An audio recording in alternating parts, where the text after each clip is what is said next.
Assalamualaikum warahmatullahi wabarakatuh, teman-teman PPG. Selamat datang di Johor Indonesia Channel. Pada kesempatan kali ini saya akan berbagi latihan soal pretest PPG part 2. Namun sebelumnya jangan lupa untuk like, komen, share, dan subscribe untuk mendukung channel ini.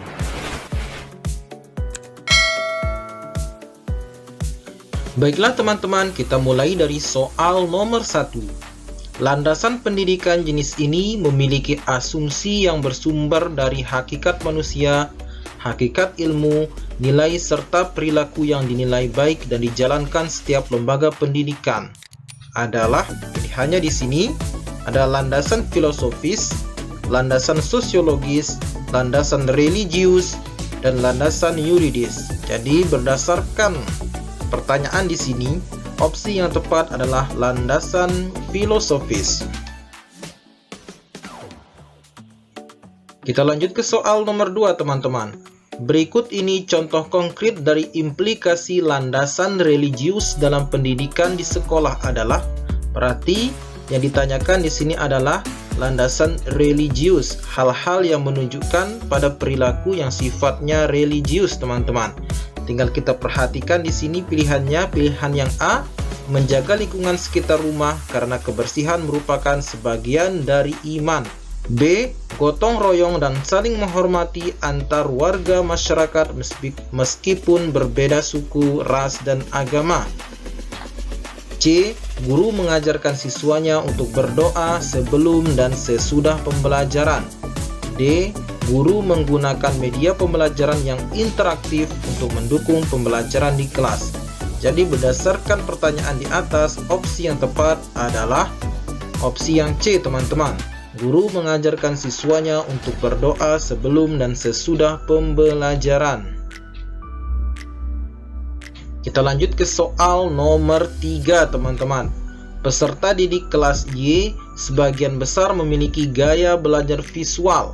Maka strategi belajar yang tepat dilakukan untuk kelas tersebut yaitu opsi yang A, peserta didik ditugaskan untuk menganalisis materi. B, peserta didik ditugaskan merangkum suatu uraian. C, peserta didik ditugaskan membaca buku X karangan Mr. X. Pilihan yang D, peserta didik ditugaskan untuk mengemukakan pendapat. Jadi karena gaya belajar visual, maka yang tepat adalah opsi yang C teman-teman. Peserta didik ditugaskan membaca buku X karangan Mr. X teman-teman.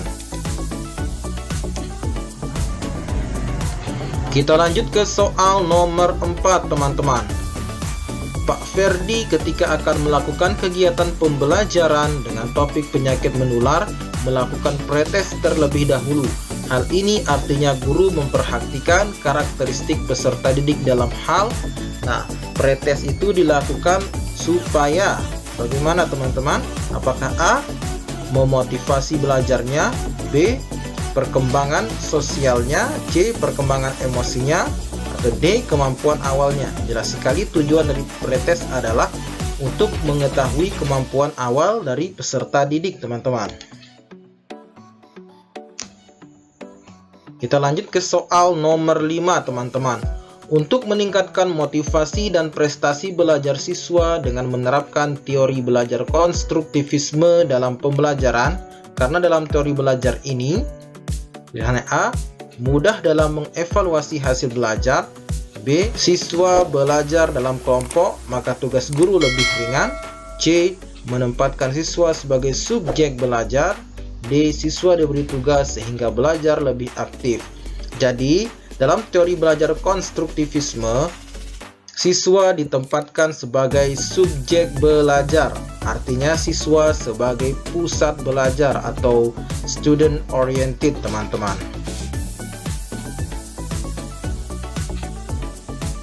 Kita lanjut ke soal nomor 6 teman-teman.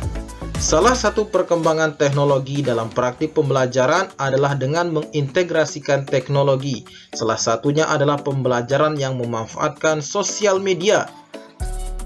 Dalam pembelajaran tersebut, memberikan kesempatan peserta didik untuk dalam pembelajaran yang memanfaatkan sosial media atau mengintegrasikan teknologi, berarti pilihan yang A, berkolaborasi, berbagi informasi, berinteraksi. Pilihan yang B, berbagi informasi, berkolaborasi, mengembangkan kemampuan individu. Pilihan yang C, berinteraksi, berbagi informasi, memperbaiki kesalahannya. Opsi yang D, berkolaborasi, mengembangkan kemampuan individu, dan berinteraksi. Jadi, pilihan yang tepat adalah opsi yang A, teman-teman. Berkolaborasi, berbagi informasi, dan berinteraksi, teman-teman. Kita lanjut ke soal nomor 7, teman-teman. Menurut teori belajar konstruktivistik, anak akan merasakan bahwa proses belajar itu adalah sesuatu proses yang menyenangkan. Jika, ada syaratnya di sini.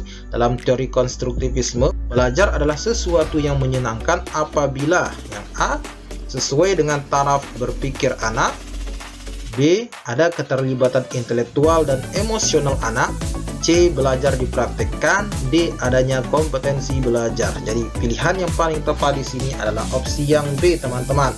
Ada keterlibatan intelektual dan emosional anak. Kita lanjut ke soal nomor 8, teman-teman.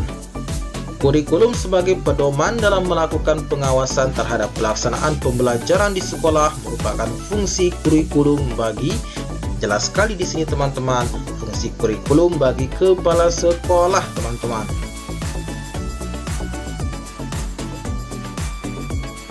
Kita lanjut ke soal nomor 9, teman-teman.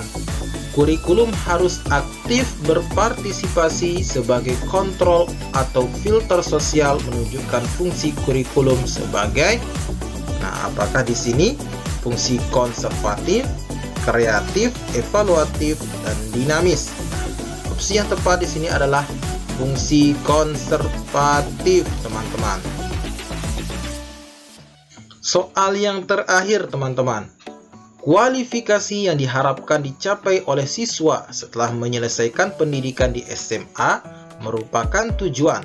Pilihannya di sini, apakah A, tujuan pembelajaran umum, B, tujuan mata pelajaran, C, tujuan institusional, D, tujuan pendidikan nasional. Jadi, opsi yang tepat berdasarkan pertanyaan di sini adalah tujuan institusional, teman-teman. Baiklah teman-teman, demikianlah 10 soal latihan pretest PPG part 2. Semoga bermanfaat buat kita semua.